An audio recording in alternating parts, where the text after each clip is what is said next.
Okay, Borodar Pawb, welcome everyone to the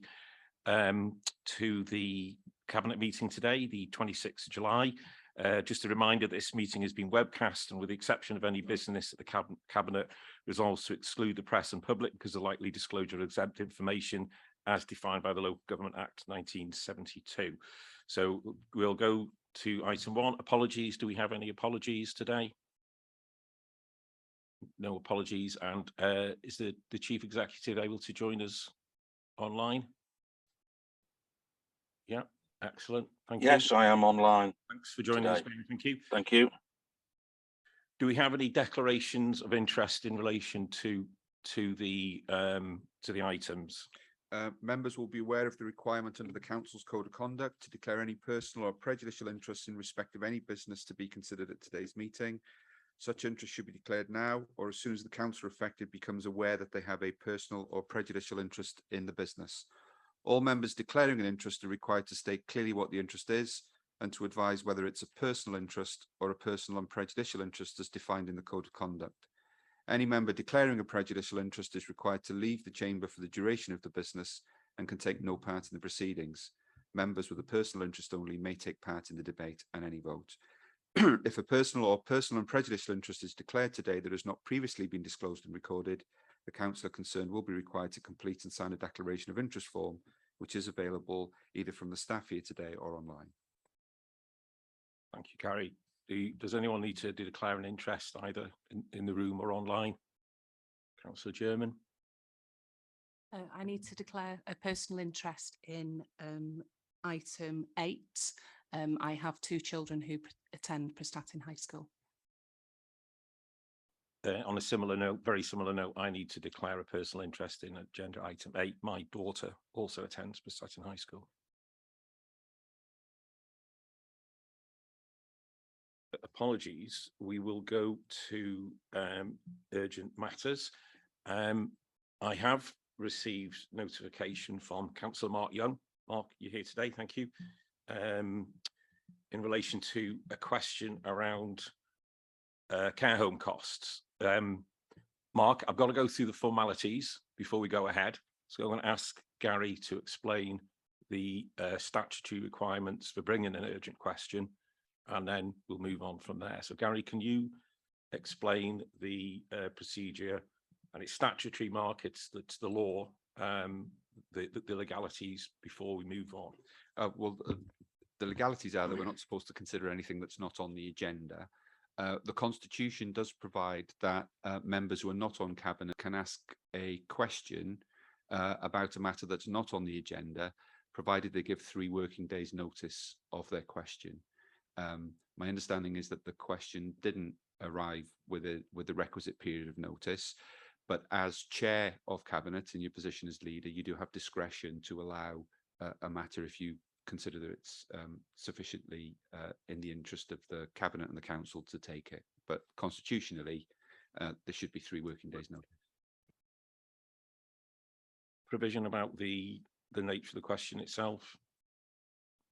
Yes, the question needs to be about a matter that is, if you like, something for which the Cabinet is responsible, and usually an urgent matter would be where there was a requirement for a decision to be made before the Cabinet could next meet. Again, that doesn't really apply to a question. So in terms of urgency, that's why we have the 3 working day notice period.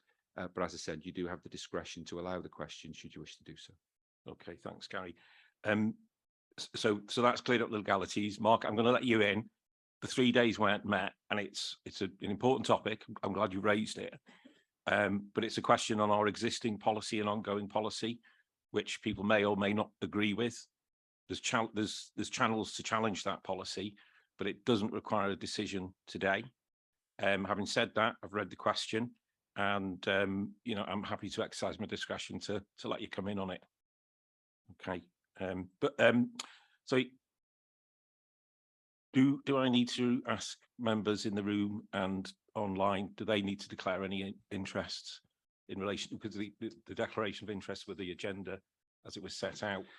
The issue would be once members have heard the question, you might want to pause to ask if anybody's got an interest they want to declare. So if you want to ask the question, Mark, then I'll ask about declarations of interest.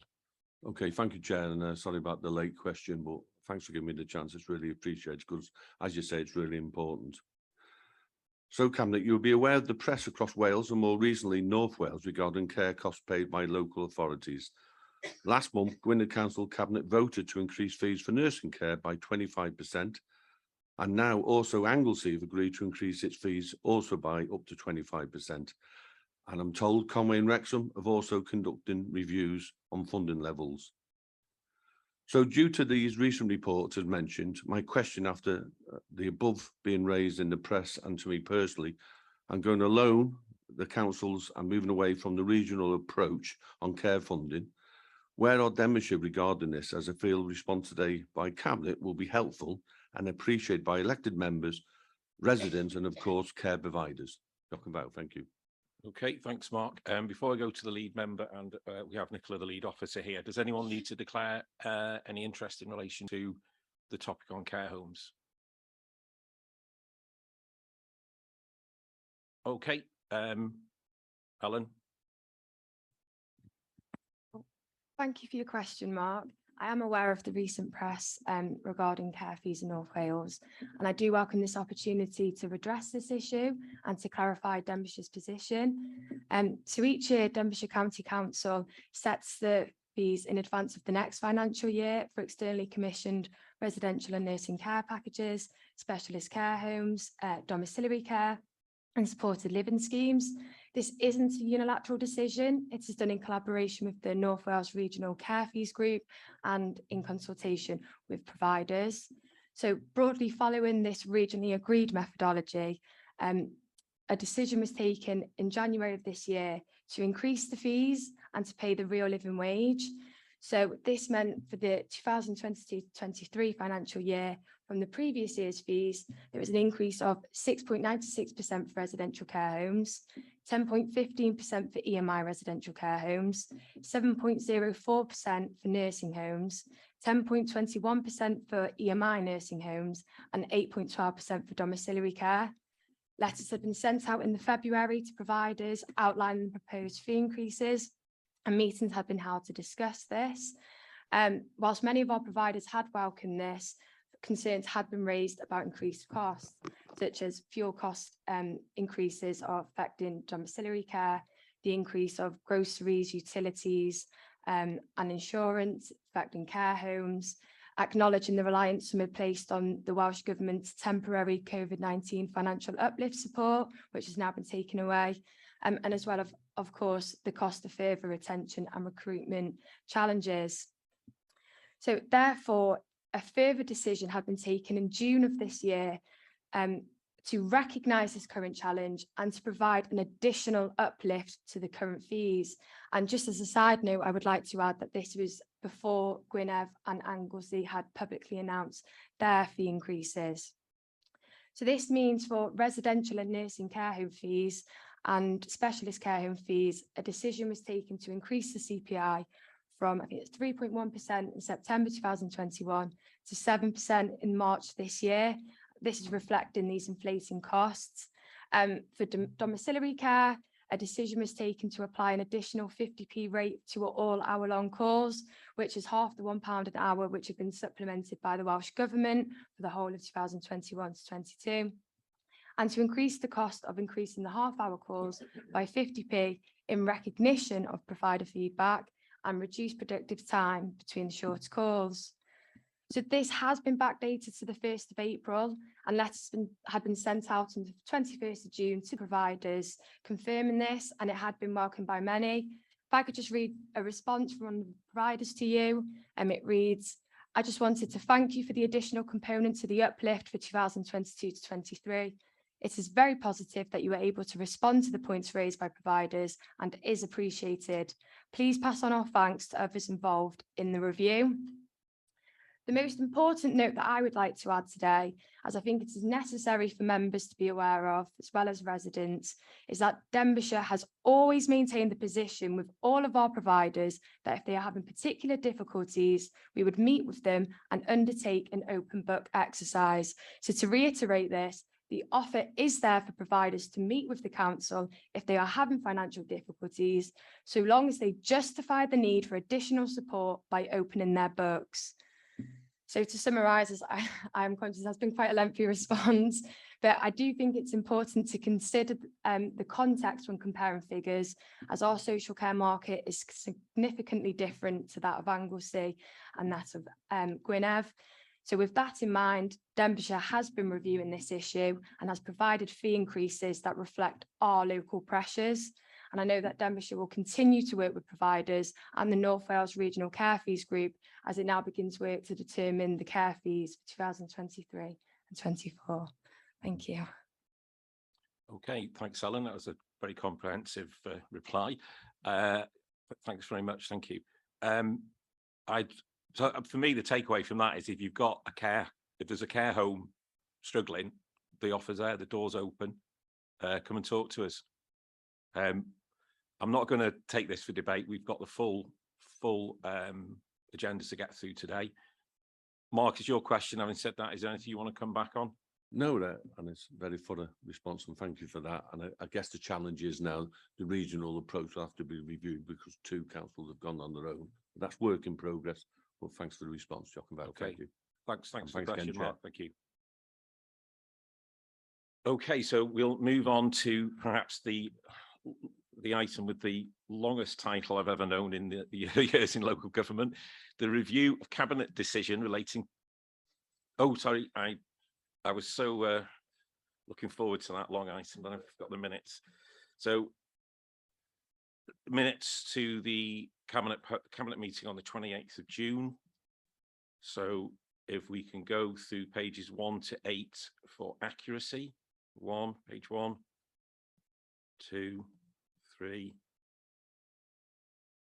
4, 5, 6,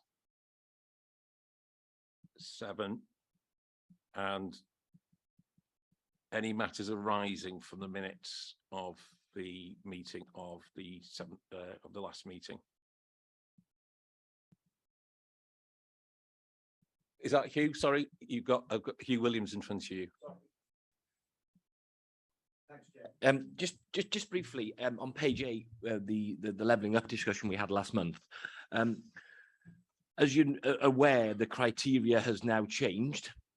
That an MP can give priority up to two bids. So my concern is that we are now, there's a 20 million bid in Conway and a 10 million bid, or whatever the figures are, give or take here. How do we, what is the confidence that the both will get through? And will we lose out, or is there more money available now on the back of the changes of criteria? Really, that's the concern. Back of the minutes of the last meeting.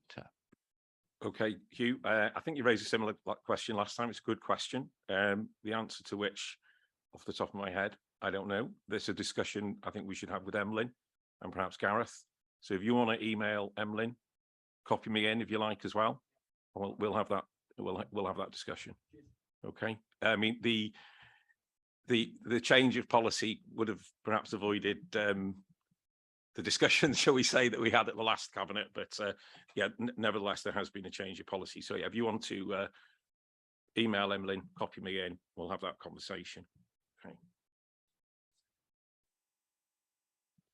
So there's no more matters arising from the minutes. Can someone propose they're a true and accurate reflection? So Barry proposed, Ellen seconded. Okay. Thank you. Right.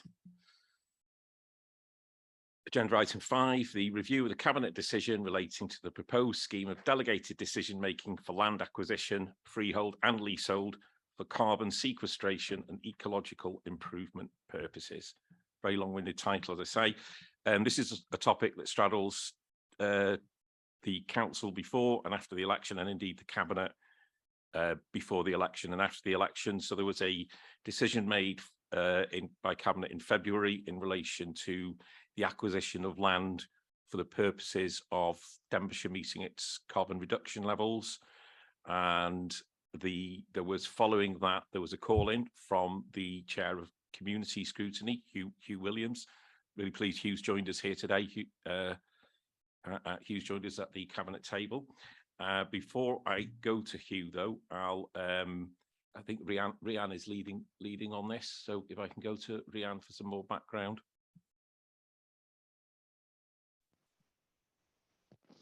Yeah, good morning. Thank you. No, I'll let the chair of communities lead. I'm just here just to support, really.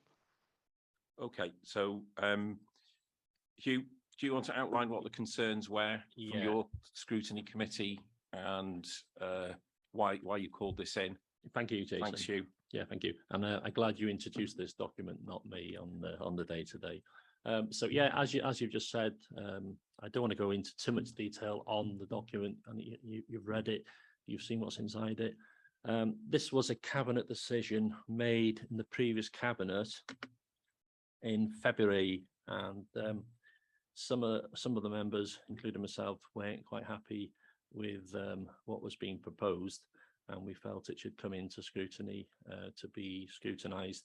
And you know, I feel it's great what we can do this, and it's you know, it makes us an open and transparent council, and we from the back of that, we've had a great debate on the day with some of the members are still here.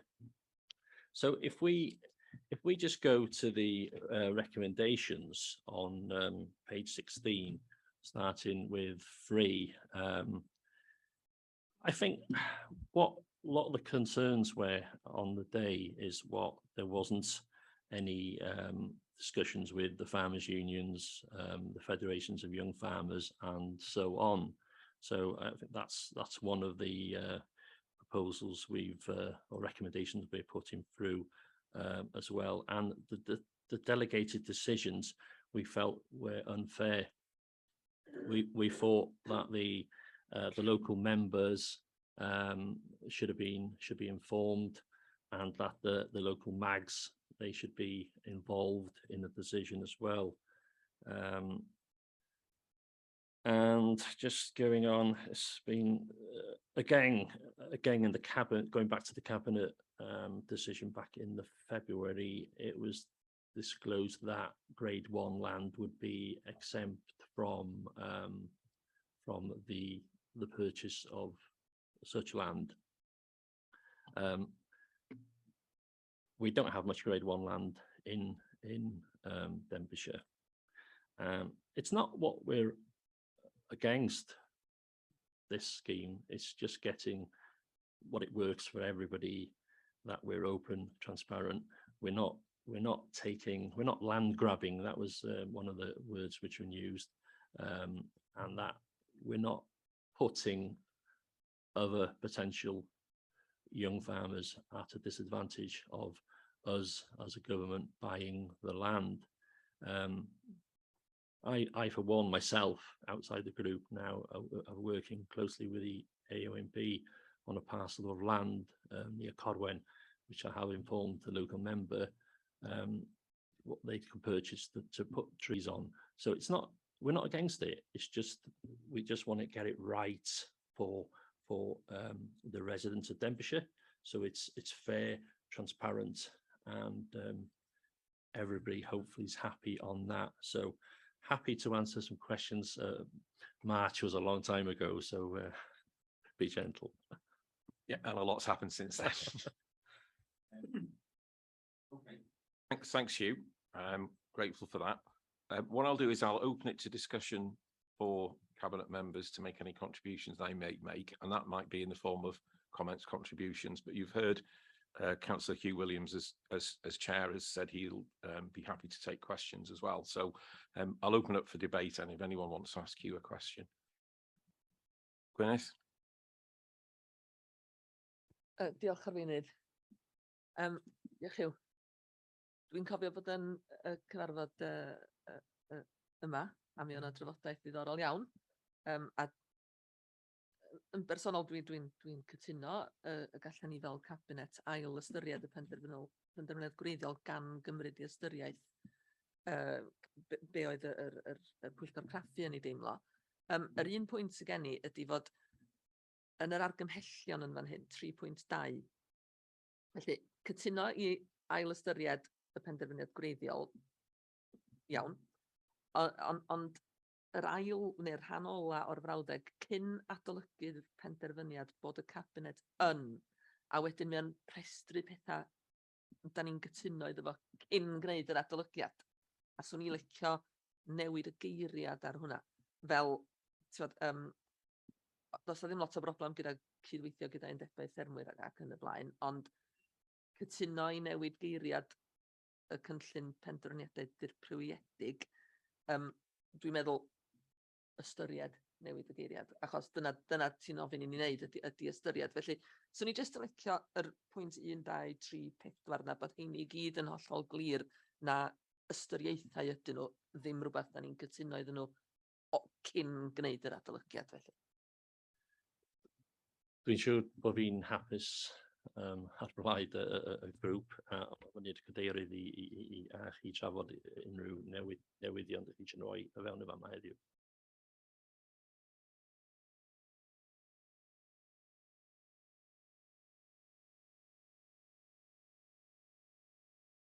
Gwyneth, do you want to clarify what you're proposing by way of a change then?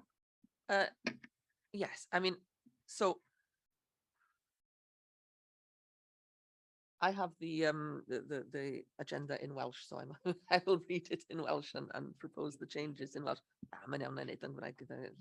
Felly, 3.2, cytuno i ail ystyried ei benderfyniad gwreiddiol gyda'r nod o gyflymu'r broses o wneud penderfyniadau ar gyfer prynu tir. A chyn adolygu'r penderfyniad bod y cabinet yn ystyried neu wrth adolygu'r penderfyniad fod y cabinet yn ystyried cydweithio gyda'r undebau ac yn y blaen. Pwynt 2, ystyried newid geiriad yn hytrach na cytuno i newid geiriad. Pwynt 3,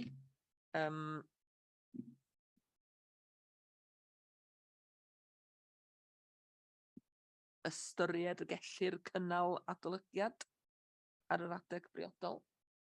A phwynt 4,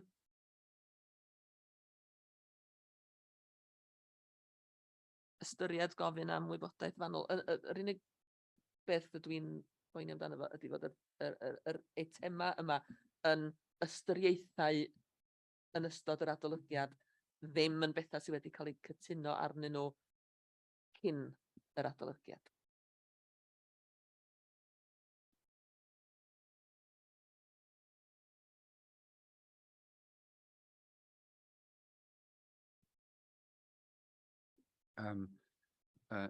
Diolch o Freinydd. I suppose if I just try to frame the English version of that, and then you can tell me whether or not that's right or wrong.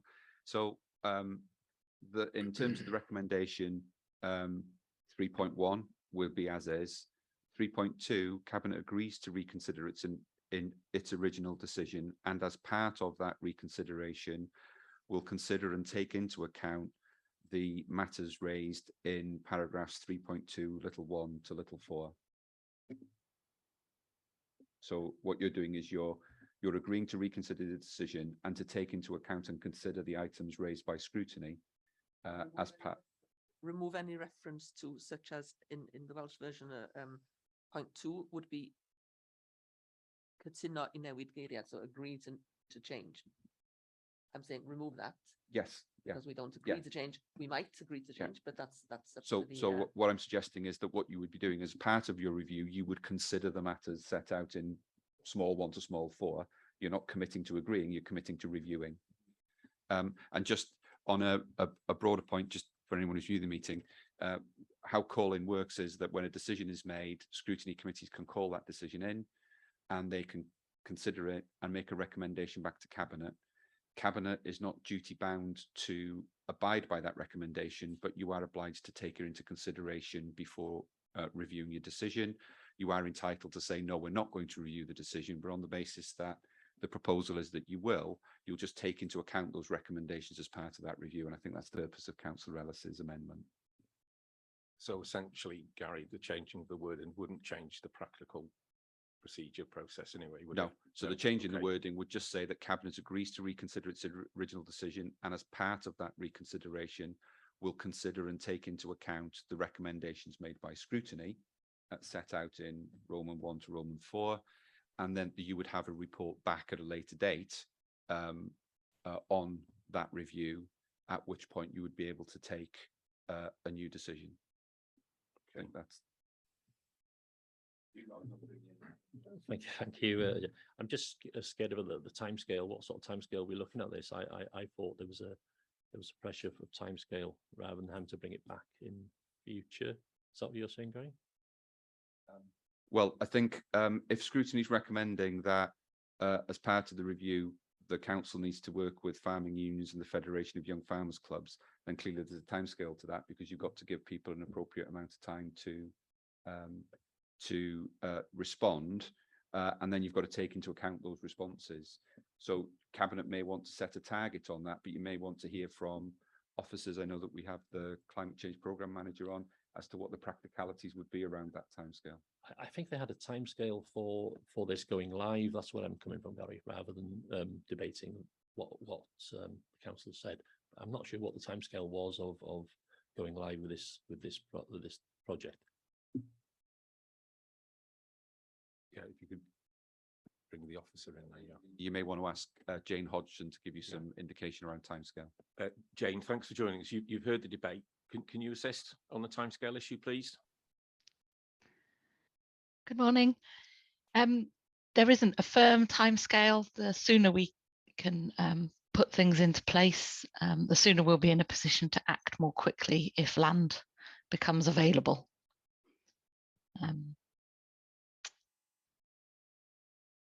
Okay, thanks.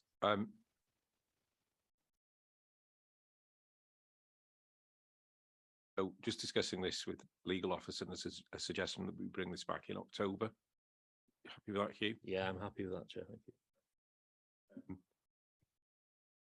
Quite a detailed technical debate we've had there. Does anyone else want to come in on any of the other issues around this? So, Bobby, you've got your hand up.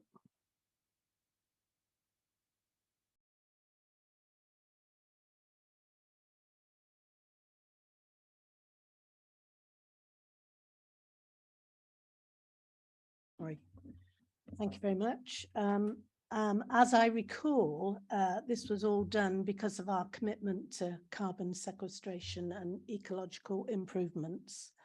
I'm just wondering if we change the decision, how long would you talk about consultations with farmers and young farmers, local councillors, MAGs, you talk about extra duties, land grading reports. I'm just wondering how long all this will take, because after all, we are in a climate emergency, excuse me, and I would probably like to hear the officer's opinion, and even Steve Gadd's opinion, who was quite strongly for it. So I would just like my mind put at rest, really, or even the lead member perhaps could come in on something. Yeah, that's a good point, Bobby, and we should never lose sight of what this is about, and these are the discussions that we've been having. That you know, Hugh's right to raise these concerns for the communities he represents and his position of chair, but you're absolutely right that we shouldn't lose sight of why we're doing this, and that is to address the climate emergency that we're in at the moment. You've heard, I will bring Jane in again to address that point. But I think we've heard from her today to say that, you know, that any decision we make will have to be made quickly. And from my point of view as leader, this, if you like, further consultation exercise is something that needs to happen when it happens quickly on an expedited basis, really. And then I suppose to some extent, you know, it's over to those other interested groups, Farmers Union and Federation of Young Farmers. And perhaps I can hear from Hugh again, but Hugh has said that we all recognise that the climate change, I don't want to, I'm not a member of the Young Farmers Club. I don't know anyone in the Young Farmers Club, I'll be honest. It's not, in my working life, a body I've had much to do with. But Hugh, can you give us some assurances that they will work quickly in any? Yeah, thank you, Chair. Yeah, everybody in this room is too old to be in the Young Farmers, but so there we are. But yeah, definitely. You know, we set a task and finishing group up for the flooding and the real gutter in the last council, and it was really successful task and finishing working group. And then we reported back to the scrutiny, and how didn't we open some gates and cleared a lot of muddy water, if I can say that. And it was, Jason, it'd be worth you looking at that document, and I'm sure that the senior management will have a chat with you on that. It was successful. People weren't talking. NRW, Natural Resources Wales, Welsh Water, the unions, they were all fighting like cats and dogs. Now they're all sitting around the table talking, and I think this is where we need to go on everything we do. Sit around the table and work it out before we leap. But you know, we're all, everybody in this room is supporting climate change. I am, for one. I've probably planted more trees than anybody in this room, so 100% with it. We just need to get it right the first time. Thank you, Chair. Thanks, Hugh, for those assurances. Okay, so I've got Gwynedd, Barry, Steve Gadders indicated he wishes to speak, and then I can move in. I acknowledge you've got your hand as well, so I'll go to Gwynedd first, please. Diolch RHYDD. Swn i'n licio gofyn i'r prif swyddog cyfreithiol, os gwelwch chi'n dda, am just egluro'r broses yn fan hyn, achos mae'r cabinet blaenorol wedi pasio a chytuno fod y broses o brynu tir yn newid. Rwan mae'r Pwyllgor Craffu yn gofyn i ni fel cabinet newydd i ail ystyried ac ail edrych ar y penderfyniad yna. Ond yn y cyfamser nes ein bod ni wedi adolygu'r penderfyniad, o'n i'n cymryd fod y penderfyniad a wnaed gan y cabinet dwytha yn sefyll. Felly mae hynny'n golygu nad oes yna broblem efo be mae Bobby Feely yn godi, achos mae swyddogion yn gallu symud ymlaen a phrynu tir yn sydyn. Ydy hynny'n gywir neu dwi'n anghywir? Na. Be mae'r gyfraith yn dweud ydy, pan mae'r cabinet yn gwneud penderfyniad, mae gan aelodau craffu'r hawl i alw'r penderfyniad i fewn.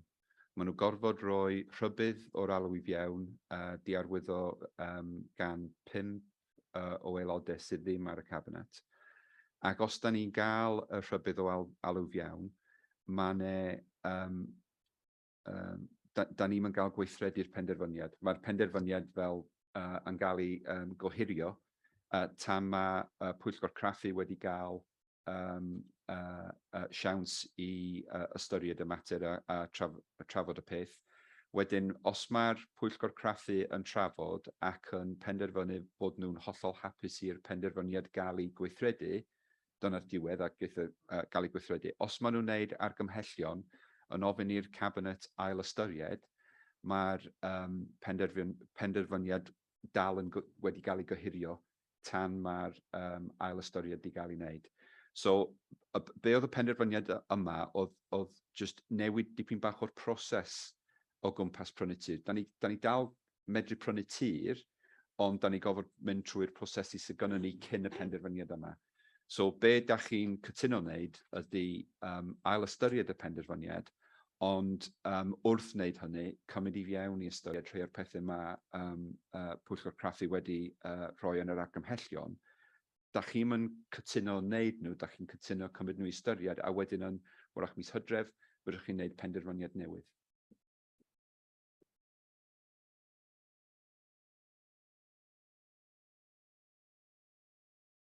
Yeah, thanks, Leader. I agree with all parties here, what she's brought to the table about land. And I don't think, and I think it's been mentioned before, there's no intention whatsoever of going for grade A land. It's about trying to get to the auctions as quickly as possible and being able to get land as cost cutting as possible to be able to help with the climate change. And Bobby, you know, you're right. We can't hang about climate. You've only got to see last week when a housing estate within London was burnt down. You know, if we get into situations like that, we've got a major problem. The world has got a major problem. So we do have to try and work fast. We do have to come up with the right solutions, but by both sides, and I understand Hugh's side, but I do, I'm almost certain, don't hang me for this, but I'm almost certain we have contacted the Farmers Union and the Young Farmers Club, and we didn't get a response. I'm almost certain the old cabinet I'm talking about now, and I'm certain that did take place. But there's no reason in going back to them, getting a response, and sitting around the table and looking at this again. Thanks very much. Steve, can I bring you in, please? Thank you, Chair. Yes, yeah. I mean, I've kept my hand up, but Gary's really covered it. What I was going to say was that the project itself is live. It's still, you know, we will still buy land. We are currently in the middle of purchasing some land in St Asaph that's gone through all the correct approvals process. So this is about speeding up that process. So I just wanted to clarify that, you know, the project is live. It's not that the project is being stalled. It's just that what we were finding was that we were losing out on the speed of some of the auctions. So that's what, and I think we have missed out on at least one parcel of land since April due to this, you know, the need for the speed of decision making. However, what I would say is that we need to get this right, because there's no point us speeding up decision making at the front end if you're not happy with it as a cabinet and council, and everything gets called into scrutiny, because that's counterproductive anyway. So we need everyone to be happy with the process, and if that takes a couple of months to get right, then that's the right thing to do, isn't it? Thank you, Steve. Councillor Mervyn Parry, you wanted to speak? You might have to bring your chair with you.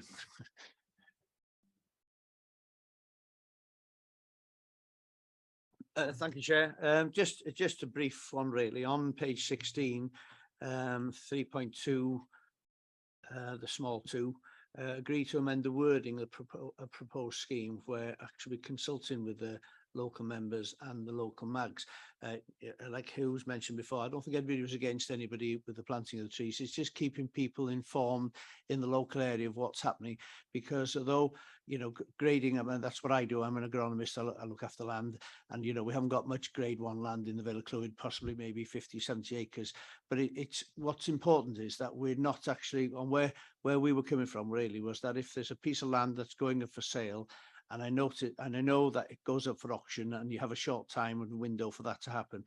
If the local knowledge is important in all this, so if happened to be a piece of land came in St Asaph or Llangollen or Llandernog where I am, and we knew that maybe a local farmer or a local landowner wanted that, if grade 3, grade 4 land might be important to him to finalise his bit of land, that if Denbighshire went there and bought it under his nose or outbid him under that, it would be a difficult thing for a local member to support. So it's just been, if we have that chat about with the local member and the local mags, it can happen very quickly. We don't have to wait for months for that to happen. We don't want that to happen because we know how auctions work. It's just having that consultation thing, and it was the really to consult rather than notify was the important one.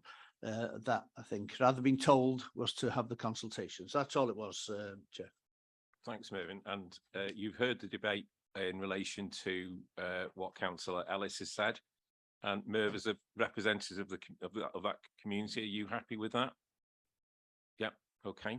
So we seem to resolve the tension that exists, just quickly, Bobby, between the argument on consultation and bringing farming communities with us, and the time issue about you know, that we need to move quickly to acquire land that becomes available. I think the discussion today, we've narrowed that. So I know you've indicated to speak, but just I will bring in. But I think Gwyneth, you'll need to propose, and we'll need a seconder on your amendments. And Gary can note the wording. So that's the technical side of things. Bobby and then Hugh. I just Williams. wanted to come back very quickly and just say that I know every individual's opinion is important, particularly farmers and so on, and we're used to hearing about the problems of farming, but we're talking about a global climate emergency. And I am just concerned with all the things that have been mentioned within this recommendation, that with the best will in the world, it could take too long. I think as often the proofs of the pudding is in the eating, isn't it? And Steve has mentioned today that this is a process that's ongoing. We're already looking at parcels of land, buying parcels of land. We are going to review this in October. And if there is an element that it's slowing it down, then we can review it.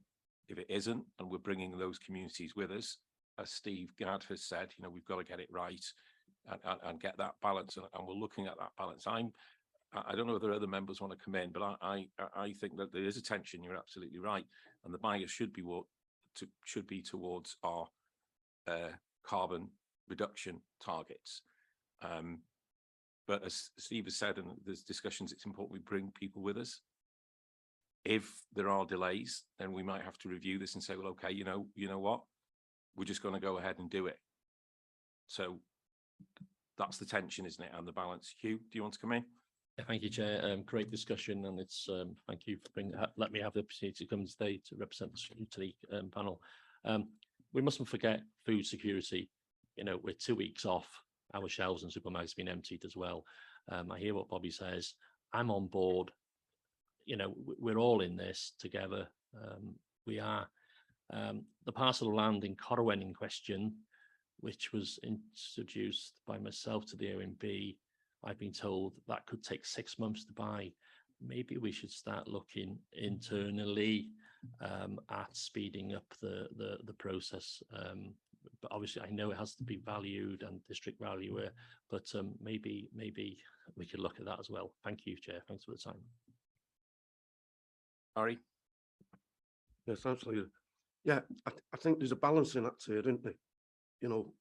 We've got this climate and ecological change on our doorsteps. We've got farmers that need to protect grade 1 land and land for growing. You've just mentioned about the shells. So there's a big balancing act here. But I just wonder from today, can we ask officers to contact the Farmers Union and the Young Farmers Club as soon as possible now to get a view from them, so it'll help the process for us going forward. Thank you. And as leader, what I would say, if we do, with Gwyneth's amendment, if we do go down this process of being more inclusive, we're at the risk of sounding harsh, if there is procrastination, if there is delay, then that's going to inform the review going forward, isn't it? And if you want consultation, if you want that conversation, you've got to be on board and getting this process through quickly. Otherwise, it won't happen. Otherwise, it won't happen. There won't be that consultation. We'll probably go back to a position that the original decision was. We'll be giving you the opportunity to come on board here now.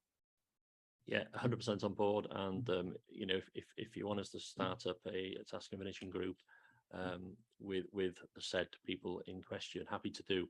But can you please take on board what I've said about the delay of 6 months from introducing a parcel of land to completing a parcel of land?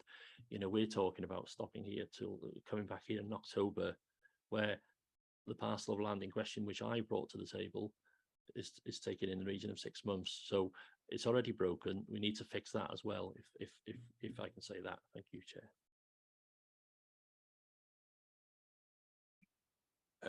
So we have an amendment from Councillor Ellis. Do you want to take us through the technicalities and the wording around that? So as to what we're voting on. Thank you, Chair.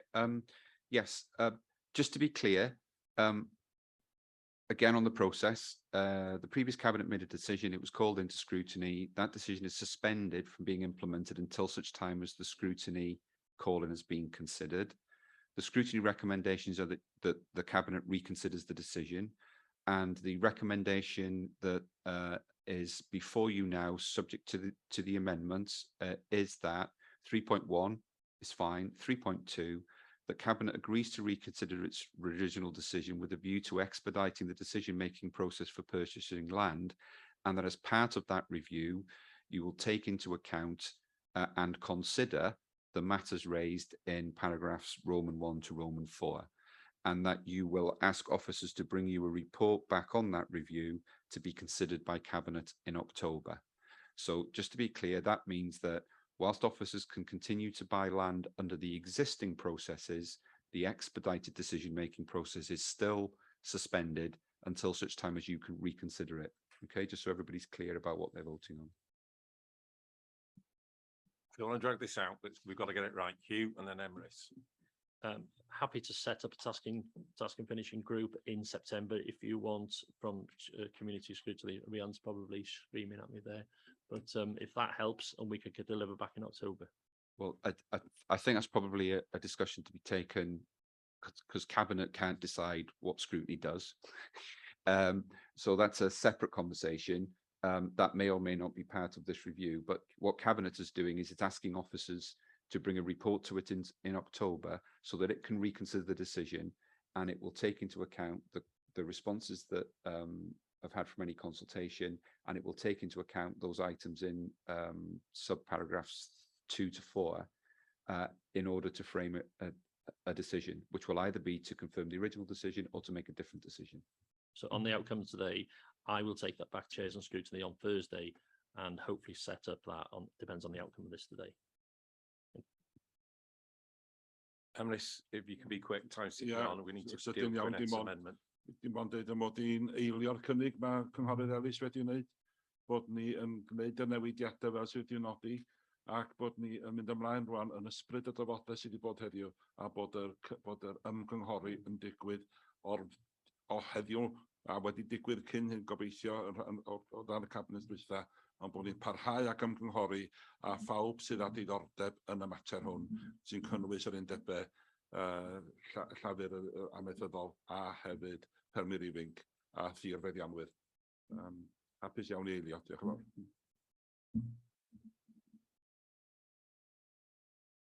Okay, I'll bring Gary in, and then we'll put it to the vote. I just want to say thanks to Hugh for coming today. That message has got to come back loud and clear, though, Hugh. There's got to be that engagement for this to happen quickly, because if it doesn't, we will go back to a delegated decision situation. Barry has mentioned there was a little bit of lack of engagement previously. So the ball's in the court of the farmers union. You know, my door's open. They can speak to me. You can be the middleman if you like. But I want to stress that that's the view. That's my view today. They have to be on board to make this process happen quickly. Thank you, Jason. That's the payoff of more consultation. Okay, thank you. I'm predicting the outcome of this before you go to the vote then, but thank you. We had the amendment from Gwynedd and proposal seconded by Emrys. So are we in favour as a cabinet? Okay, thanks, Hugh. Thank you. I'll speak to you again. So that was a comprehensive. So agenda item 6, and this is the report on the Shared Prosperity Fund. I'm sure most people present know the background to the Shared Prosperity Fund. It's part of the levelling up agenda. It's the sort of revenue element of the levelling up agenda. It replaces the European structural funds. That was funding that was a major source of local government funding over many years. This replaces it. I'll bring Liz as the lead officer in shortly. We need to submit a regional investment plan. The Prosperity Fund is at its early stages. Denbighshire stands to have £25 million. There's 3 themes to the funding streams: community in place, supporting local businesses and people and skills. We're very much in the early stages, and it's how we want to take this forward, and that's the report before you today. So on that note, I'll bring Liz in, if I may. Bore Darpalp, nice to see you all. So the Shared Prosperity Fund is part of the UK government's Levelling Up agenda. The fund has been allocated on a county basis, but we have to develop a regional investment plan. So we know that Denbighshire has got somewhere in the region of £25.5 million allocated to us. And we are working with colleagues across North Wales to identify the priorities for each of our counties and consider which interventions that are outlined by UK government are the ones that we're going to prioritise. Have a fairly rough idea of how much of our allocation we're going to allocate towards the different interventions, and have a kind of a starting idea of what sort of outcomes and outputs we might achieve with those interventions and with that investment. Unusually, we are not at this point being asked to outline the projects that we are going to deliver in order to achieve those outputs and outcomes. That's the next stage. So the Regional Investment Plan document is in effect an application form that we need to submit to the UK government by the 1st of August. The work has been going on for the last few weeks with colleagues across the region, and as you can imagine, has gathered pace in the last couple of weeks since the report was submitted for this meeting. So one thing I will add is that it was agreed last week that once we've submitted our regional investment plan, we will develop a prospectus for North Wales, and with that will become a public document that we share with stakeholders, and in that we will show the interventions that we've prioritised across the region, and we'll also explain how stakeholders can send us expressions of interest in terms of drawing down funding in order to be able to deliver projects to help us achieve those outcomes and outputs. Just the other thing to mention is that there is up to 4% of our money can be used to administer the programme. We think that we'll spend significantly less than 4% on that, even though we will be recruiting people in each of the 6 counties and within Gwynedd who are proposed to be the lead local authority with regard to this. So we haven't at this point costed out those support roles. So we've just at this point explained to UK government that we expect full spend.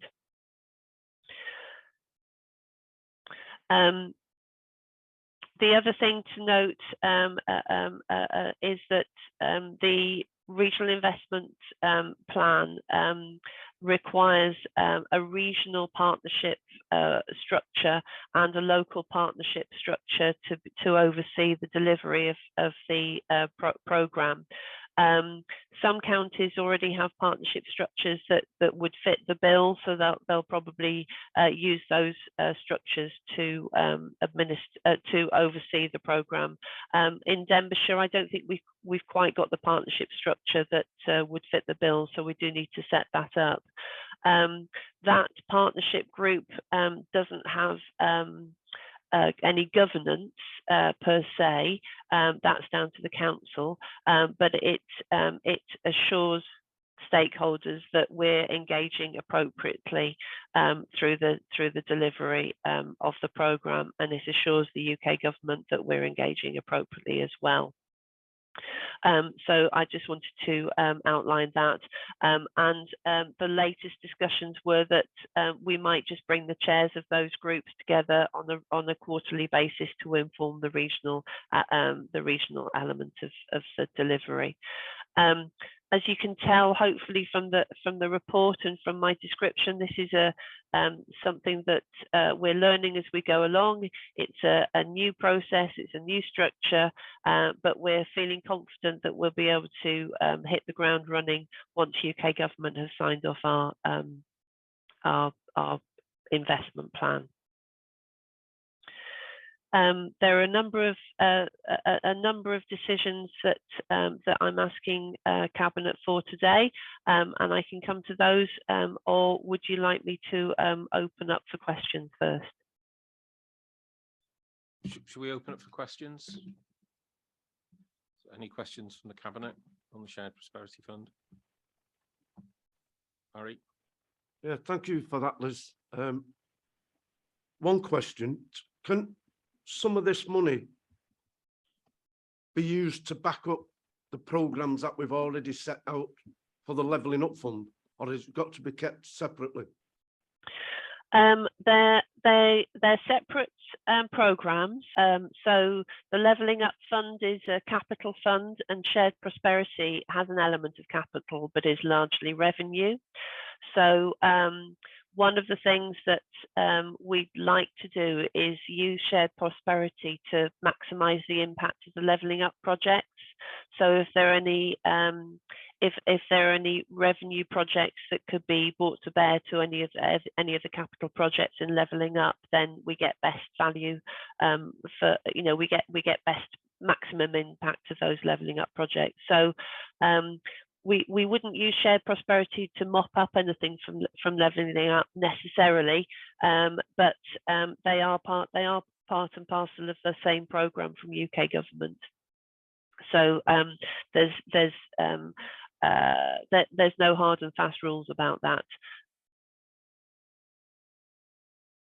Thanks, Liz. I guess that answer addresses the impact question, the impact that the Prosperity Fund has to have in terms of, you know, addressing underlying issues, not just tackling symptoms, and you know, it's not there to as you said, to pinch your phrase, mop up the Levelling Up Fund, but it's to sort of supercharge that to make sure that we're addressing those symptomatic problems. So thank you, Barry, for the question and for the answer.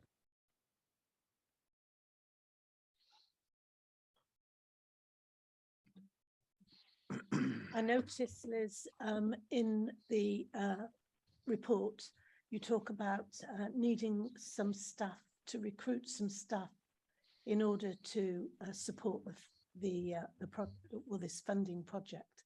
Will that come out of the 25 million, or is that extra? No, that will come out of the 25 million. So there is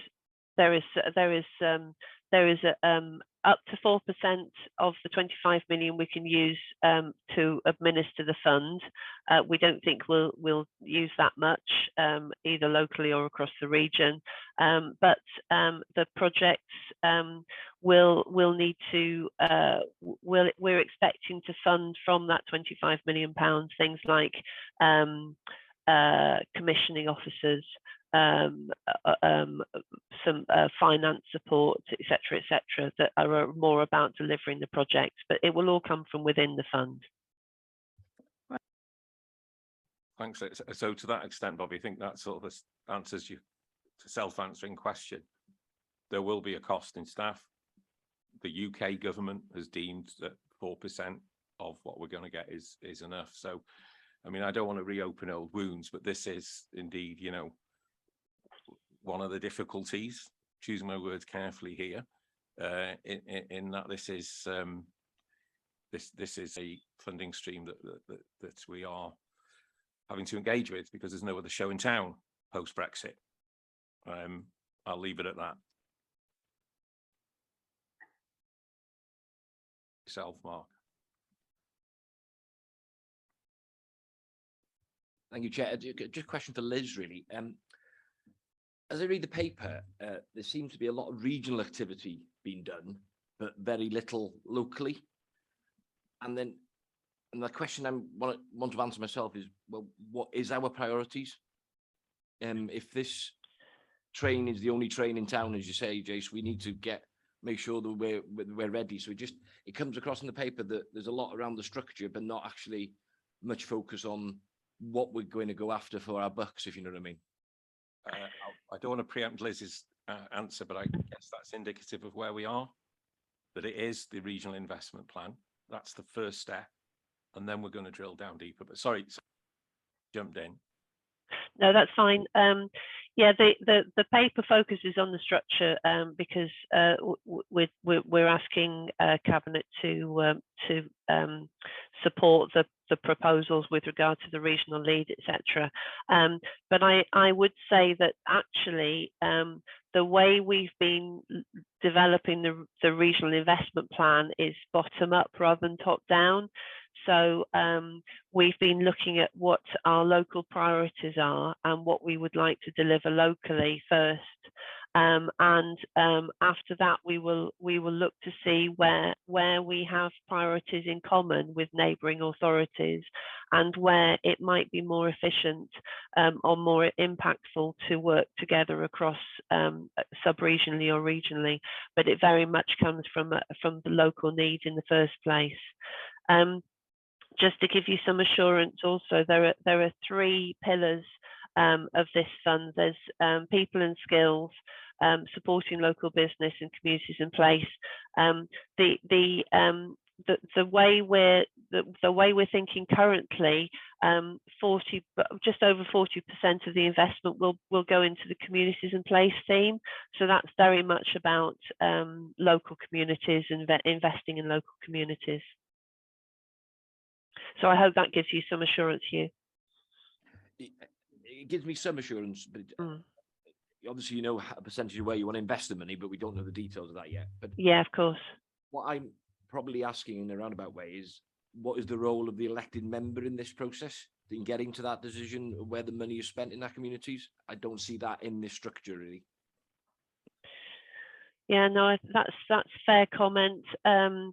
There isn't any, there's no mandate from UK government with regard to involving local members, but it's in our interest to involve local members. So I would expect us to be involving town and community councils and local mags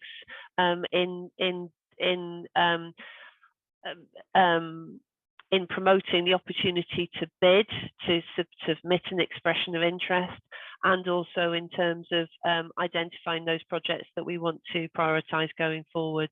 So I do see local engagement there and local members being heavily involved in that.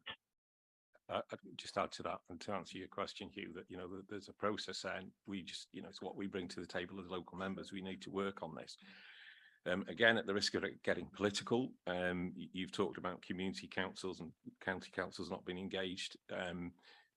One of the, I would agree with this, one of the criticisms of the Levelling Up Fund is the UK government isn't even speaking properly at a higher level to the Welsh government on this, and is bypassing the structures of devolution. That's probably a discussion for another day, but whilst we're on, I wanted to make that point whilst we're on that theme. Thanks. Yeah, I think fair point, but I think for me, if we're setting up a process or a structure as this paper is, I think there should be in the detail of the local members and the communities are involved. I think that's quite important, really, because I think sometimes the priorities of the paid staff and the local communities are very different. I think we are the sort of link between the two, so to communicate that. So I think if you would see it to amend it in here somewhere, just there is note it, really, I'd appreciate it. Thank you, Chair. Yeah, can I just come back on that? I think that's a fair point, and I think it's probably worth coming back with local arrangements, with more information about local arrangements to get those signed off. The paper, as it's been presented, has been mirrored across the 6 local authorities. So this is very much about the regional structure and the regional process to support the development and delivery of the regional action plan.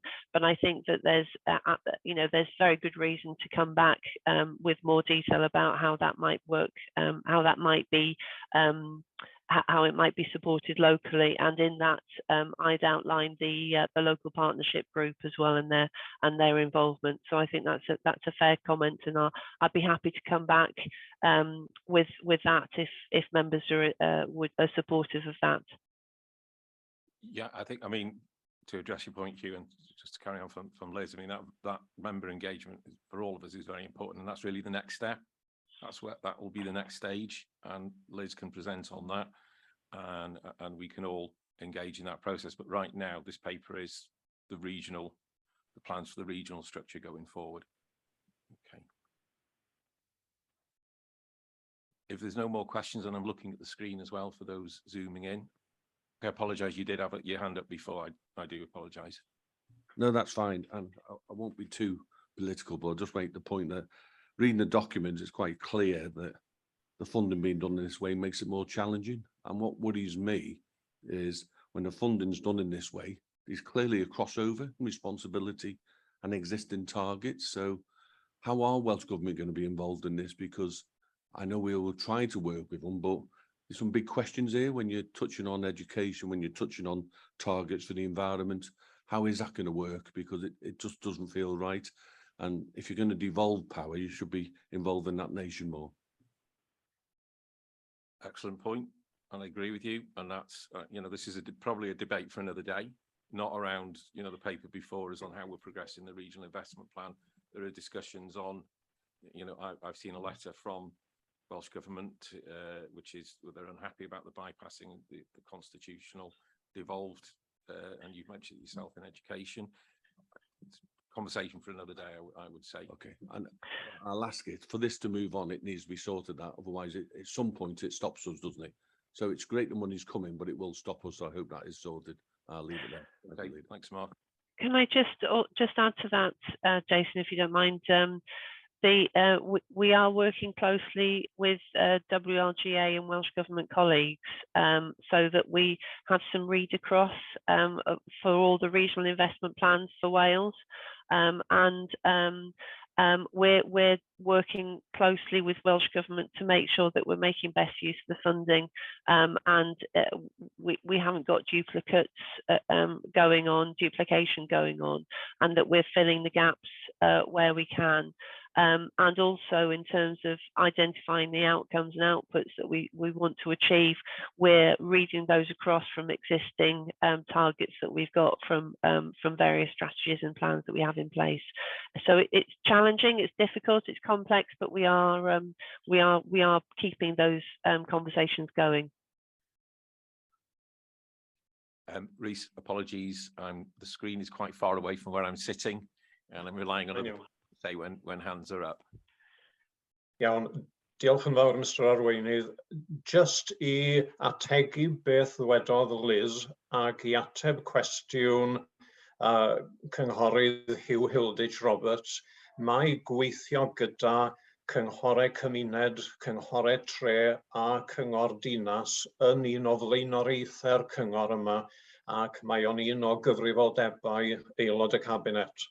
Felly, diolch yn fawr, Arweinydd.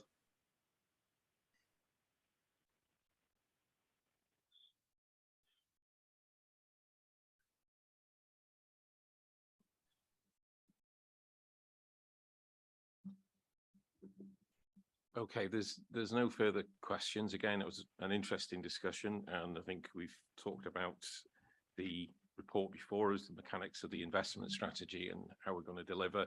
There's a wider discussion above that about the shared prosperity fund itself, how it's replaced the structural funds and the interaction. It's an interesting discussion. So we go to the recommendations. The approval is given to further develop the Shared Prosperity Fund programme within Denbighshire and regionally through officer input in line with the principles set out in the report. The delegated authority is given to the Chief Executive and the lead member for economic growth and tackling deprivation to develop and submit Denbighshire's priorities for inclusion in the regional investment strategy to enable the programme funding to be drawn down. The proposal to ask Gwynedd County Council to act as the lead body to submit the regional investment strategy to UK government and to lead subsequent programme delivery is supported. So can someone move? We'll accept the recommendations. Moved by Julie, seconded by Barry. And if we go to a vote on the accepting the recommendations, that's unanimous. Thanks very much. Thanks, everyone. Thank you, Liz. Thank you. We're moving on to agenda item 7. It revolves the procurement of new temporary emergency accommodation support service as part of the homelessness prevention programme. And Rhys has joined us on the screen, so I'll hand over to Rhys, please.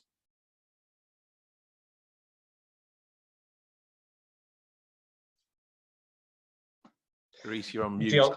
Diolch yn fawr iawn, arweinydd. Diolch, Jason. Pnawn da o Sweden, neu bore da I chi yng Nghymru.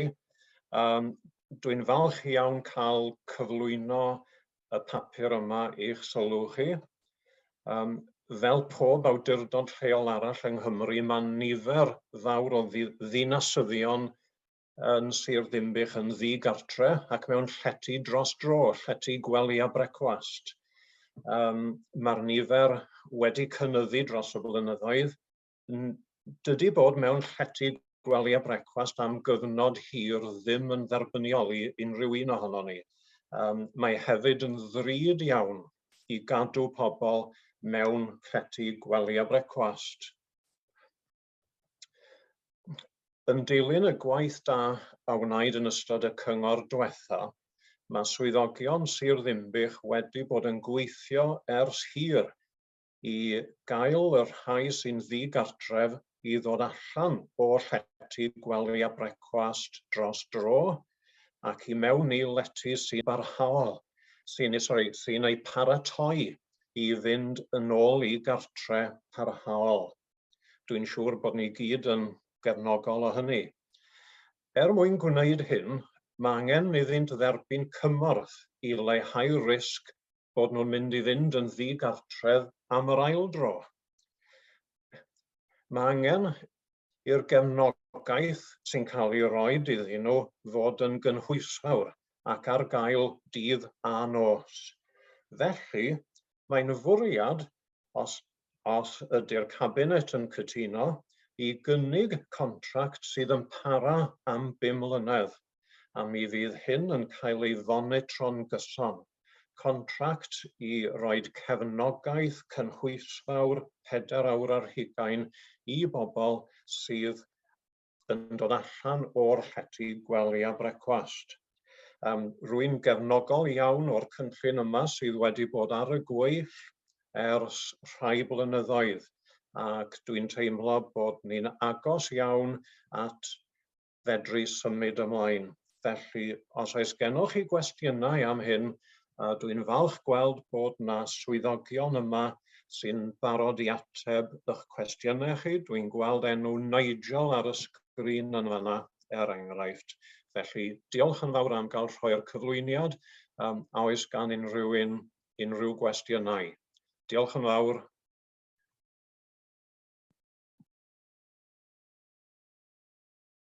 Any questions?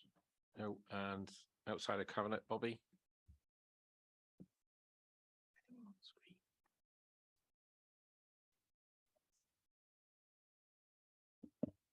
Yes, thank you, Rhys. It's obviously a very worthwhile project, but a couple of points to clarify, which I couldn't see in the report.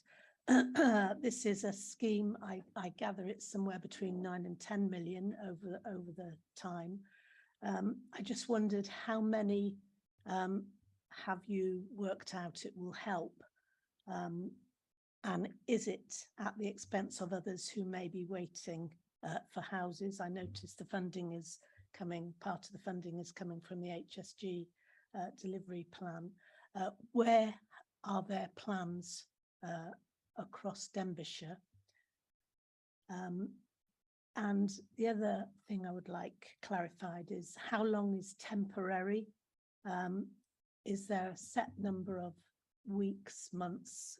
And what if at the end of that temporary time, if they still have nowhere to go, would they remain there? Do you want me to pick up on that, Rhys? Thanks, Bobby. Just to pick up on the first point with regard to the actual length of the contract and the people who are going to be supporting.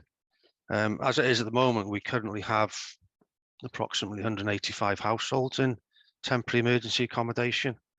I mean, aside to just this actual project that we're proposing, we do have the early intervention and prevention project, which we are hoping is going to almost slow that feed into homelessness down. And that contract sort of starts around September. With the proposal that we do have there, if you look at some of the figures, we're looking in the region of, with the funding available, that we could be supporting up to 100 to 120 households a year at a rate of around, £2,000 to support the activities that are required to move them on. So at the moment, it's difficult to put an exact figure on that. However, as we do, reduce the flow into homelessness, then what we're proposing will support all the people that we will have sitting within bed and breakfast, or sorry, a temporary emergency accommodation.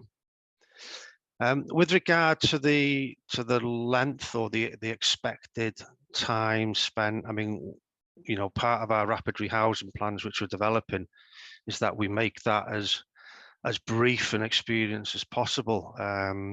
However, what we've got to be very mindful of is that it is very much person-centered as well. So, not all individuals will be ready to move on straight away.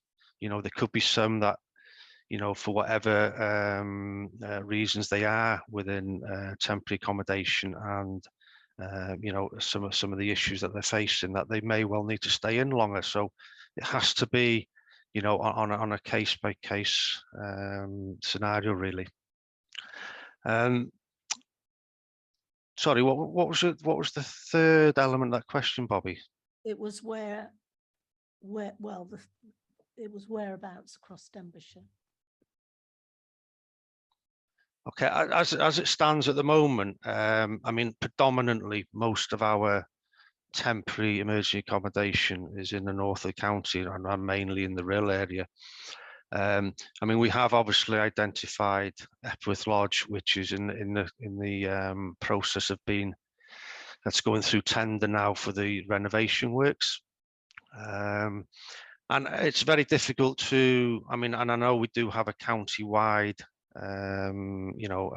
issue here, but this support will be right across Denbighshire. Predominantly the service will be based at our own emergency accommodation facility like Epworth Lodge. However, the facility will be across the county. So at the moment we do have temporary accommodation in the south of the county. So this project will extend right across wherever we do have it. Okay.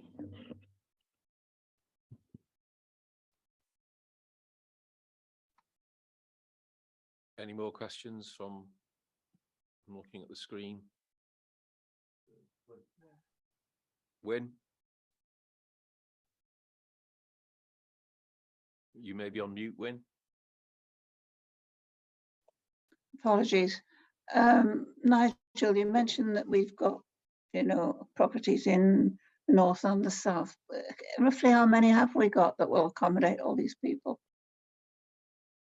Well, at the moment, we have 182 households in temporary emergency accommodation. We do have, at the moment, there is capacity probably for another 20 households. So in all, there's around 210, but that is, again, that's all bed and breakfast at the moment, and hotels. The only secure property we have at the moment as our own in-house facility is Epworth Lodge, as I mentioned, which that will probably, once it's gone through tender, be available from probably in the last quarter of this year now. And then obviously we need to do a lot of work to try and identify going forward, you know, further units for our own in-house accommodation. Are there any in the pipeline at the moment, or is that still something we're looking at? That's something we're still looking at the moment. So yeah, we don't have any sort of secure plans at the moment. Okay, thank you. Thank you. Thank you, Leader. Okay, if there's Emrys. Ie, dim ond mwy na rai gefnogi'r hyn mae newydd gyfeirio at rwan a dweud eisiau dweud bod hi'n bwysig bod ni yn gwneud yn gorau posib i osgoi tynnu unrhyw un sy'n gweld eu hunain yn ddigartre allan o'i cymunedau naturiol hyd gorau gallwn ni a bod hynny am y cyfnod byrra posib a bod ni'n mynd ati gobeithio ddifri i gael unedau ar draws y sir yn y gogledd a'r de lle mae bod cael darpariaeth ar gyfer y rhai hynny sy'n gweld eu hunain yn y sefyllfa anffodus hon.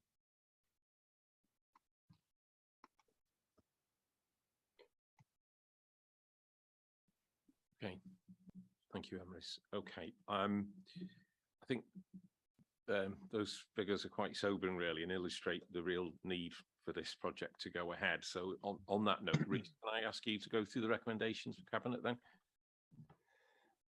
Iawn, diolch yn fawr iawn arweinydd.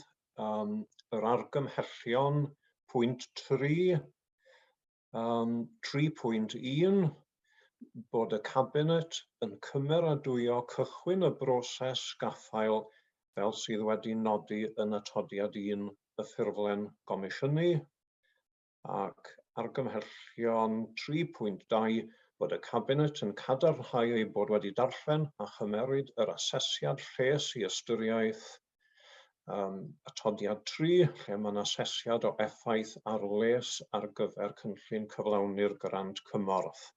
Felly dwi'n cynnig hyn i'r Cabinet fel yr argymhellion. Diolch arweinydd. Proposal from Rhys, seconded. Julie, and those in favour of taking the recommendation. That's unanimous. Diolch, thank you.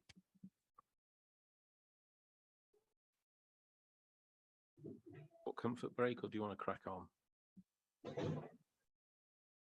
Any views? I'd like a short break. Okay. Please. Back at past. Yeah.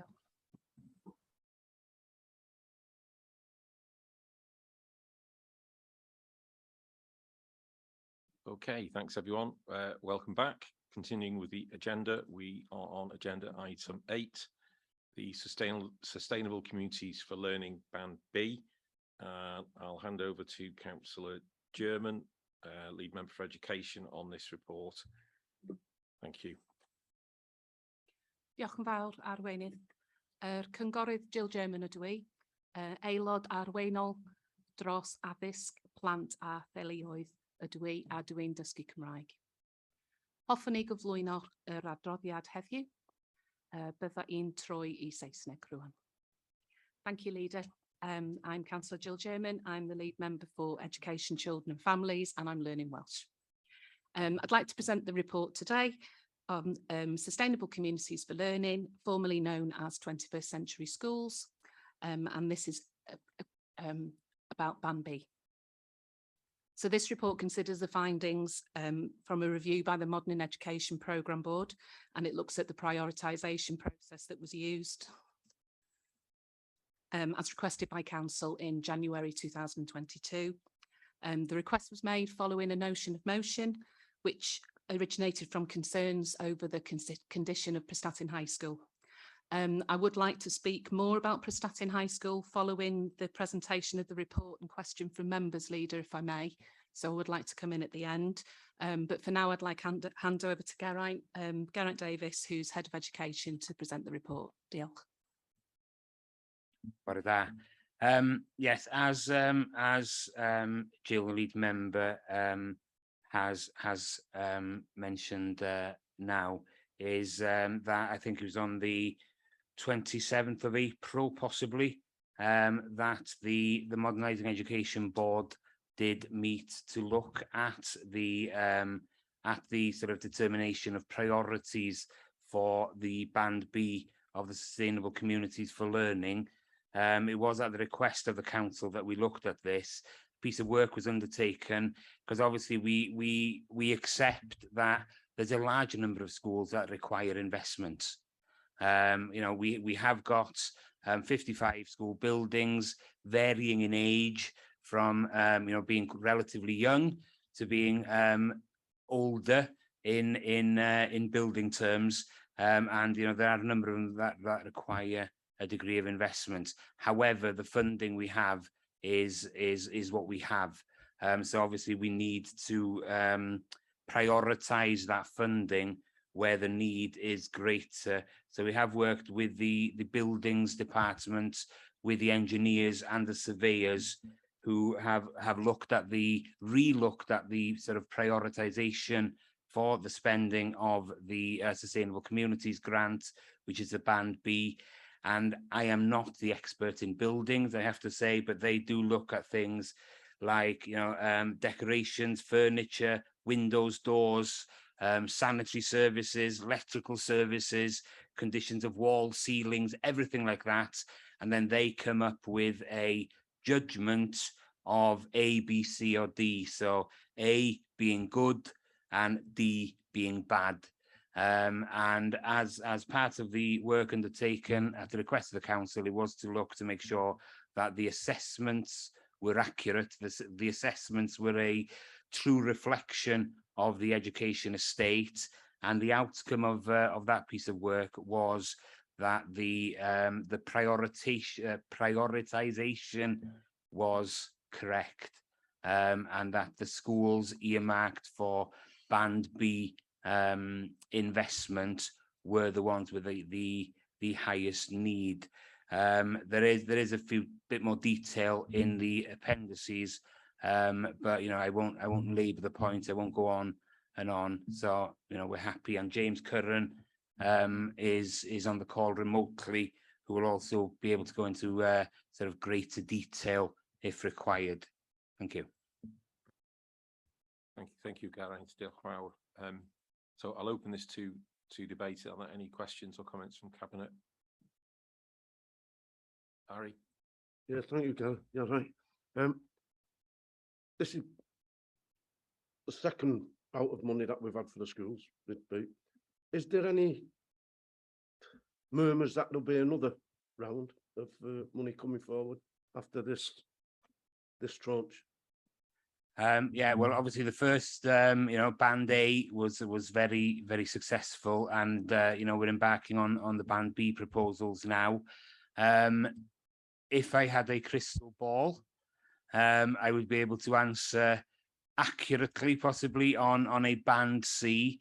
You know, will it be Band C? Will it be called something different? I know there are discussions at the moment around what, you know, future funding might look like, but you know, I think the expectation is that there will be future funding. You know, who knows what, you know, it was 21st Century Schools grant, now it's the Sustainable Communities for Learning grant. You know, there will be hopefully future funding, but it might be called something different, and the priorities might be different, you know, at that moment in time. But you know, I can't give 100% assurance that there will be, unfortunately.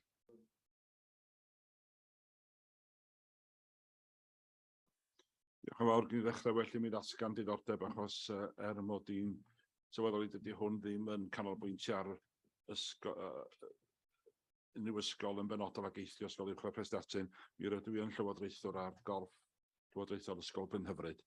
Ac yn naturiol mi fydda i mynegu mod i'n siomedig nad oes modd cynnwys ysgolion eraill sydd angen sylw megis ysgol Penhyfryd ac ysgolion cynradd hefyd yn y band yma hefyd, a dwi'n gobeithio'n arw gwelwn ni'r rhain yn cael y sylw teilwng yn y dyfodol.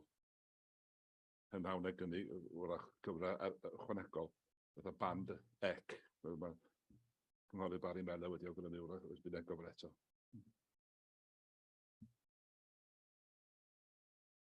Okay, thank you. Do you want to come back on that? Yeah, if just i ymateb i sylw Emrys lle, yndan, da ni yn derbyn bod yn ysgolion eraill sydd angen buddsoddiad, a mae o'n rwystredigaeth wir bod na ddim digon o gyllid i fynd rownd bob ysgol lle de.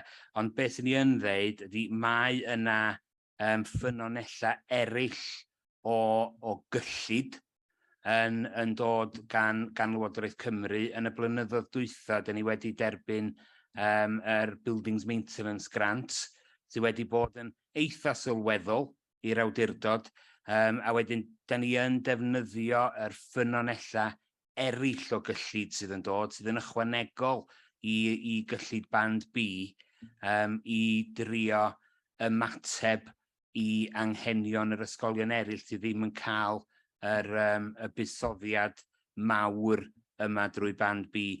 Ond eto, tydi'r grantiau eraill ma da ni dderbyn, tydi rheina byth mynd i ateb anghenion pawb, felly blaenoriaethu da ni ry ddath pan ddaw'r grantiau ma da ni yn blaenoriaethu.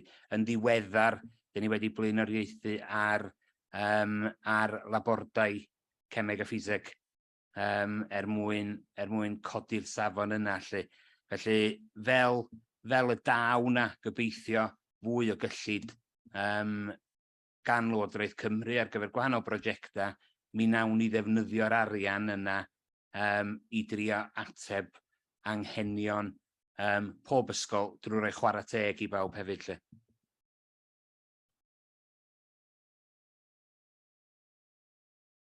Thank you, Geraint. Diolch. Okay, any further questions or comments on this item? Okay, Jill, you indicated you want to talk more about Prestatyn High, then we'll go to the recommendations. Yes, please, if I may. So at the beginning of the meeting, I did declare a personal interest that I have children who attend Prestatyn High. I'm also a former pupil, so this is a matter dear to my heart. So as a Prestatyn member, I had the pleasure of visiting Prestatyn High School recently, along with Councillor Jason McClellan, who is also a Prestatyn member. And we had a tour of the school buildings and an honest discussion with the head teacher there and with the chair of governors regarding issues related to this motion. As Appendix 2 of the report sets out, there have been buildings improvements made in recent years, including the science labs and the toilet blocks, and it was brilliant to see those.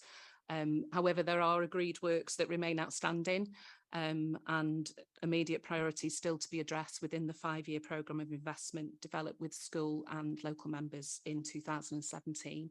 I do have a hot off the press update here. I have made it my business as lead member to ask for an update on this. Just briefly, there's work that's part of the improvement programme for the car park, and a company has been taken on to progress this work.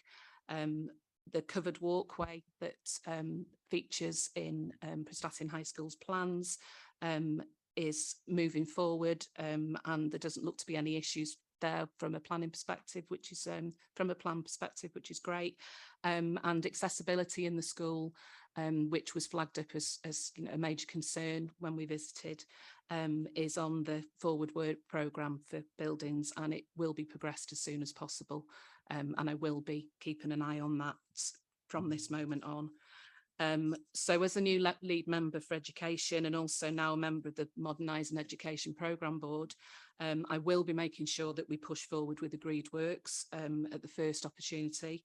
I will ensure that timely progress towards addressing the school's immediate priorities is made, and I will work closely with officers, school leaders and governors towards securing the best possible learning environment for the pupils at the school going forward, using every power available to me. I do feel it's important at this point to point out that particularly after recent negative press regarding the school, that although buildings are obviously important, a building does not a school make. Prestatyn High School is a school at the heart of its community, leading the way with initiatives such as the award-winning Discrimination It Stops With Me campaign, its on-site nurture provision, and its ever-expanding multi-agency working with local partners to improve outcomes for every pupil. That said, physical environment does matter. And it ensures positive learning experiences, it provides equal access, and very importantly, it helps to develop a positive self-image and aspiration. So really, I want the staff, governors, pupils and parents of Prestatyn High School to know that I get it, really. There's a lot of investment can be seen in the other secondary schools in Denbighshire's coastal area, and it's only natural to want to see similar facilities at Prestatyn High School because they are their nearest neighbours. So I will work closely with officers and the school towards achieving improvements, and offer my assurance today that this will be staying firmly on my radar during my term, and I will be looking at it closely and I won't be letting it go. Thank you. Thanks, Jill. Before I go to the recommendations, I'm sorry, Wyn, again, the screen's quite far away. I noticed you had your hand up, so do you want to come in? Yeah, don't worry, Leader. I realise that it's difficult for you to see everybody at the same time. I just wanted to ask, we've got the school meal, I wanted to ask Geraint really, the school meals programme that is coming up. How much does that affect our own funding? Are we having to find monies to go towards that, and is possibly affecting Plan B? Also, I'd like to support what the Lead for Education says, in that every child deserves a good learning environment, and I want to give her my support in everything that I think she could do to help the environment at Prestatyn High. Thank you. Thanks, Wyn. Thank you. I'm going to call James Curran to this now, because I know he's the one that crunches the numbers and understands the detail with the funding. James. Yeah, in terms of the funding for the free school meals rollout, etc., there's separate funding coming through from capital, but also there'll be consideration for the revenue implications as well for the rollout of the programme. So as of the 1st of September, free school meals will be rolled out in reception for reception age pupils, and then later on during the school term around Easter, it should be for years 1 and 2, but there is a separate a capital stream that's come forward for some of the initial works, and I think there's dialogue going on between local authorities and Welsh Government regarding future works that will be required moving forward. So in terms of the first phase of works that we're looking at, that'll be partly covered by the capital works, and then we need to look at what the future requirements are going to be capital wise for the future rollout. So that's all pupils from reception through to year 6. The pledge that from Welsh Government can be met by our schools in Denbighshire. So there will be revenue implications, but that will be we're trying to we've been over the last couple of weeks promoting the rollout of or the take up of free school meals. Communications gone to schools and has been heavily promoted on Denbighshire through social media and Facebook, Twitter, etc. So we're hoping that there will be again a strong take up, so that we can ensure that all issues are met in terms of potential implications of revenue from this change. Okay. Thank you very much, James. James. Hugh. Thank you, Chair. I'd just like to address the lead member, because it's the first time on this topic that a Prestatyn councillor has actually been around the school and understood the issues correctly. So it was refreshing to have somebody speaking from a position of knowledge on the topic.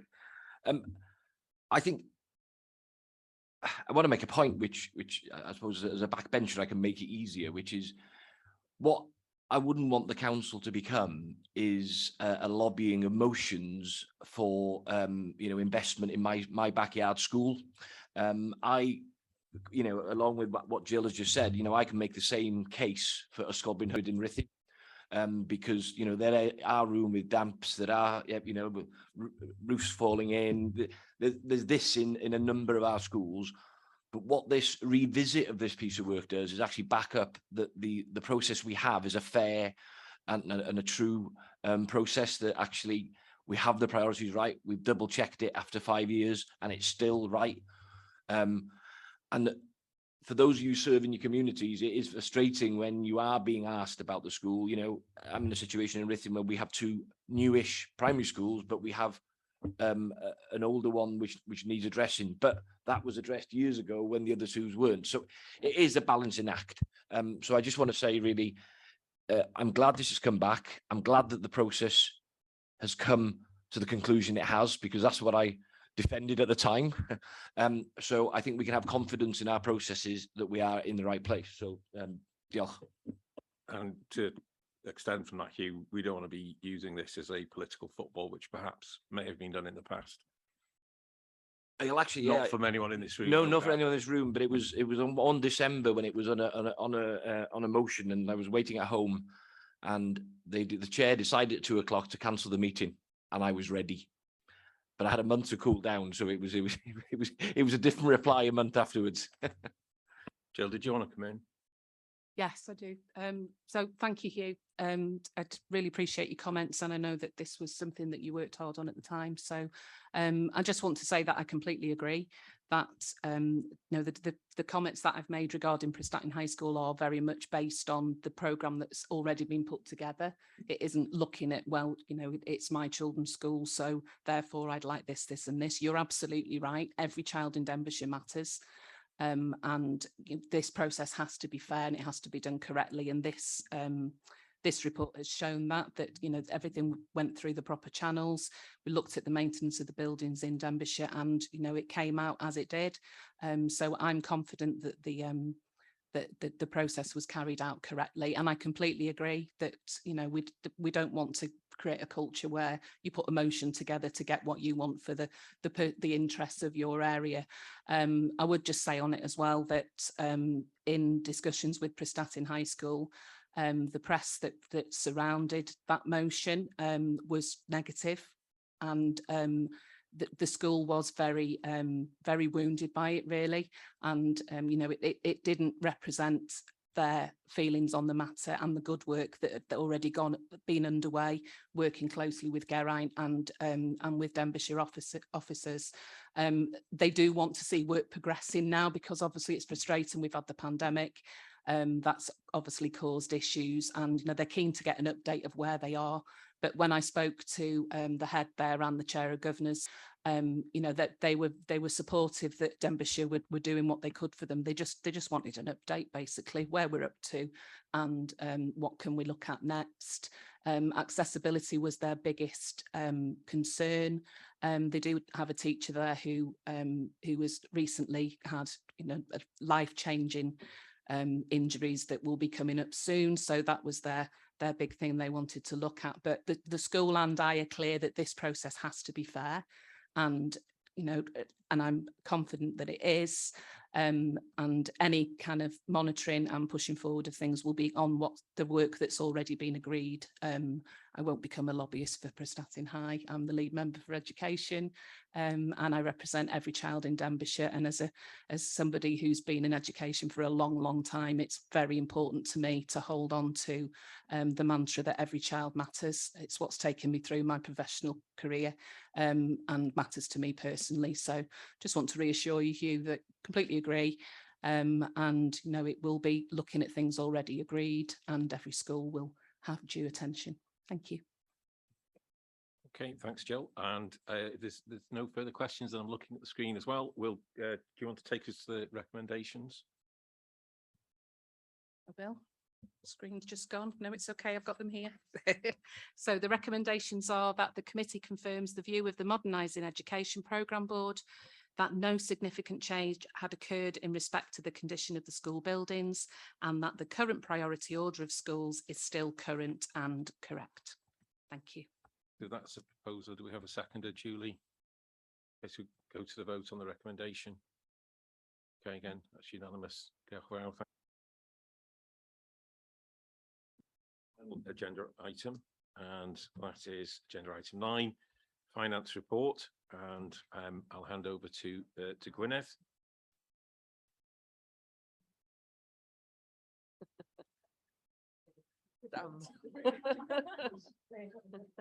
Audience.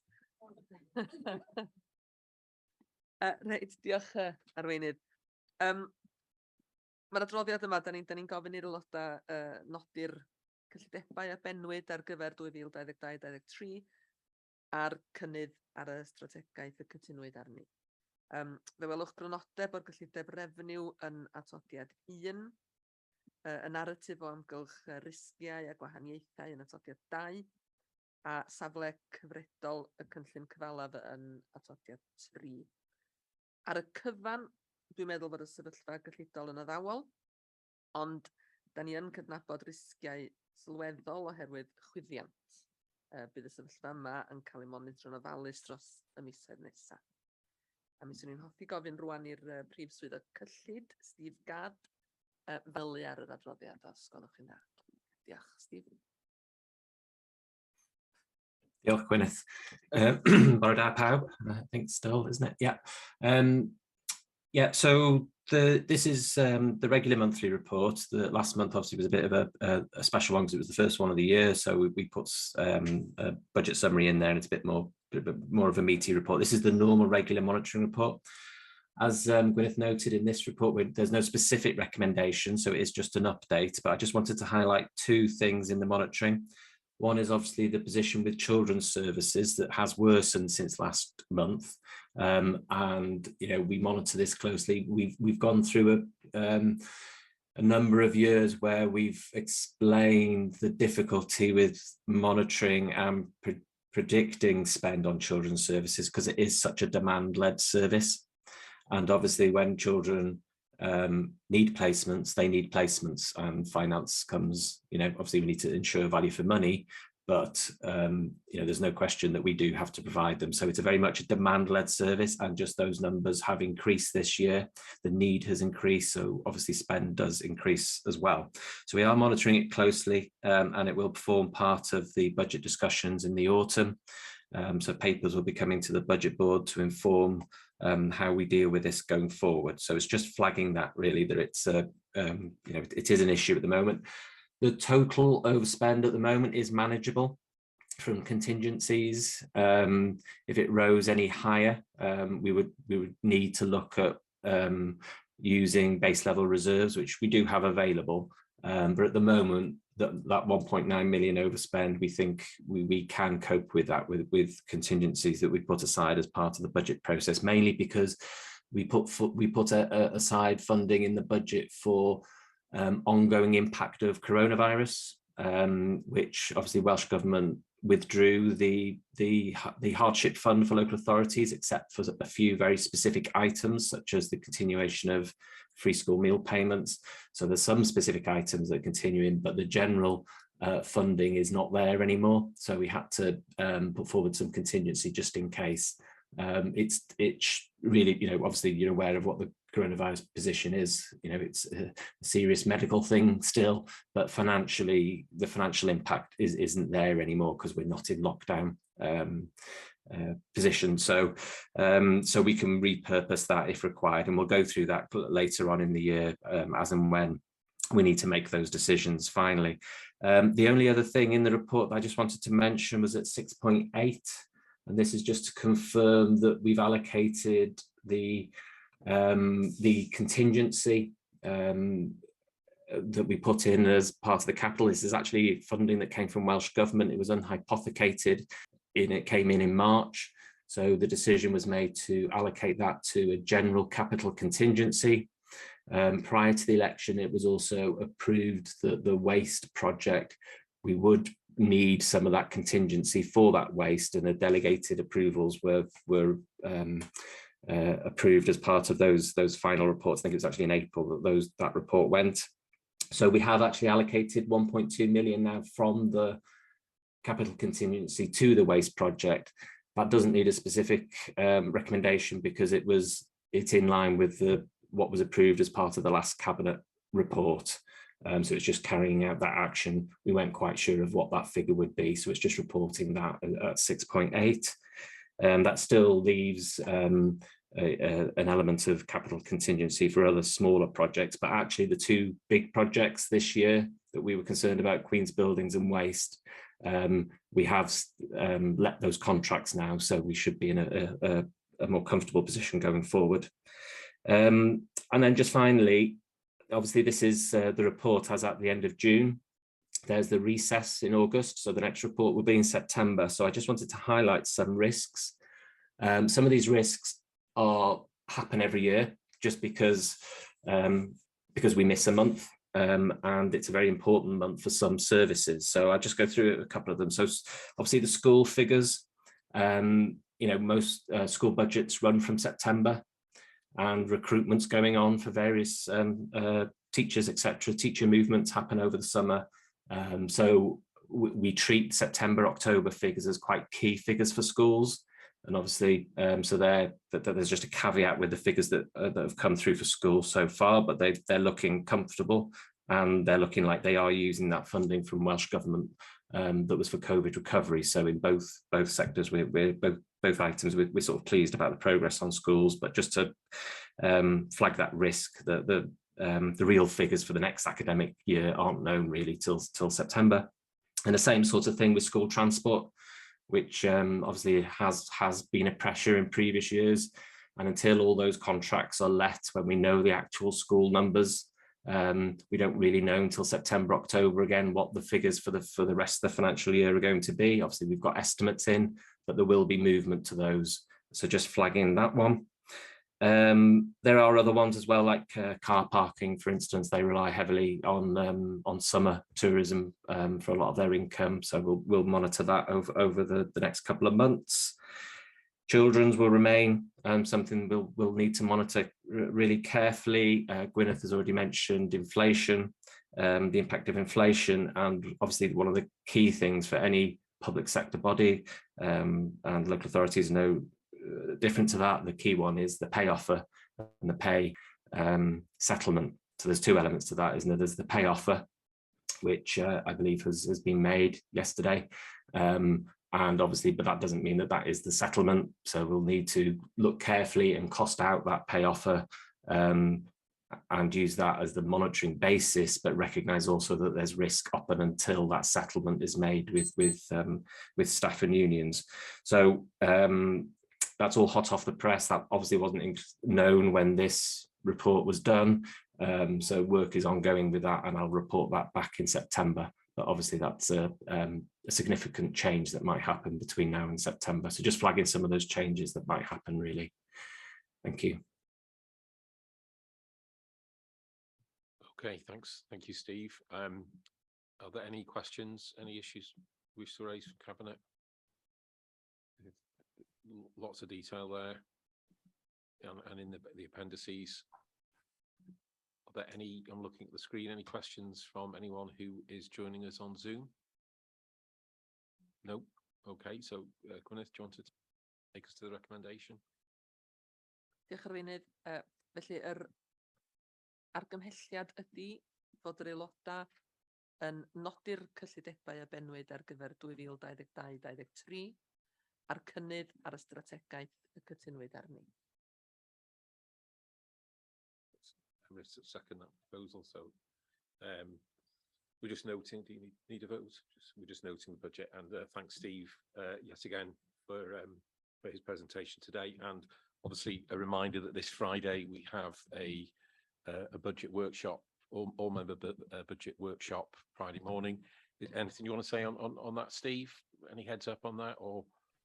No, just I think the agenda's gone out, so I'll be going through some background that might be less interesting for those of you who are long-serving members, but just to go through local authority finance, and then more specifically about where we're up to with our budget and how backbench members indeed can contribute with member proposals as happened last year. So I'll just go through that process. Okay, thanks once again, Steve. Thank you. Agenda item, and that is the forward work programme. And that's just for noting, really. Gary?